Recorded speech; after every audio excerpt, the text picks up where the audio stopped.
10ஆம் வகுப்பு கணிதம் பயிற்சி 8இல் 4 வினா எண் 9 எளிய மற்றும் தெளிவான விளக்கத்துடன் இந்த வீடியோவில் பார்க்கலாம்.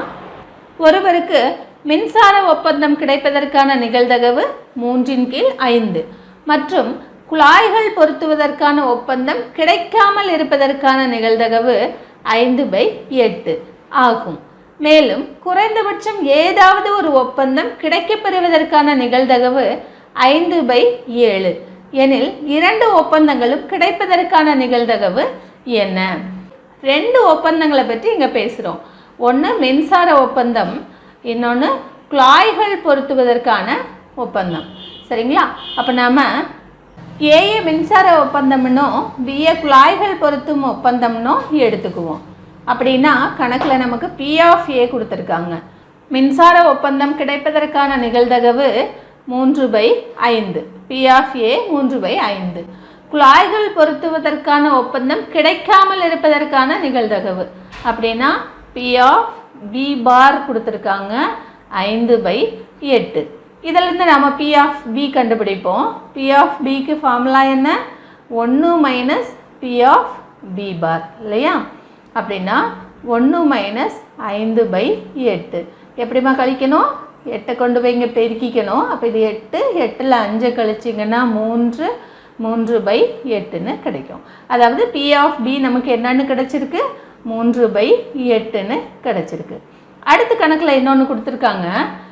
ஏதாவது ஒரு ஒப்பந்தம் கிடைப்பதற்கான நிகழ்தகவு, அதாவது ஏதாவது ஒரு ஒப்பந்தம் அப்படின்னா P(A) அல்லது B, P(A) சேர்ப்பு B கொடுத்துருக்காங்க 5/7 அப்படின்னு நம்மக்கிட்ட கேட்டிருக்காங்க.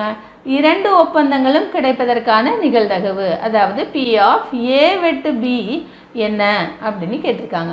நாம் நிகழ்தகவின் கூட்டல் தேற்றம் எழுதுவோம். P(A) வெட்டு B சமம் P(A) + P(B) - P(A) சேர்ப்பு B.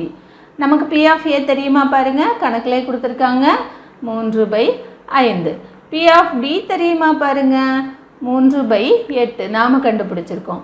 மைனஸ் P(A) சேர்ப்பு B 5/7. இதை எப்படி சுருக்கிறது அப்படின்னா 5, 8, 7 இவையெல்லாம் சார்பகா எண்கள். அதனால் இதெல்லாம் பெருக்கி போட்டுக்கலாம். 8 40, 4 28, 280. சரிங்களா? இப்போ இங்கே என்ன பண்ணணும்?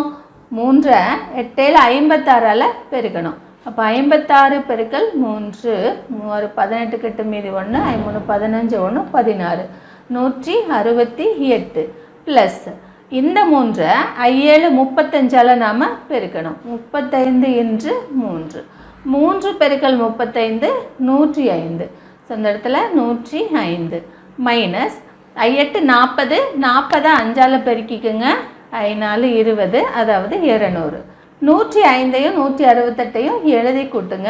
13க்கு 3 மீதி 1, 7 2. 273 கழித்தல் 200/280 கழிச்சிங்கன்னா உங்களுக்கு என்ன கிடைக்கும்? 273ல் 200 கழிச்சிங்கன்னா 73/80 விடையாக கிடைக்கும். P(A) வெட்டு B சமம் 73/80. நன்றி மாணவர்களே.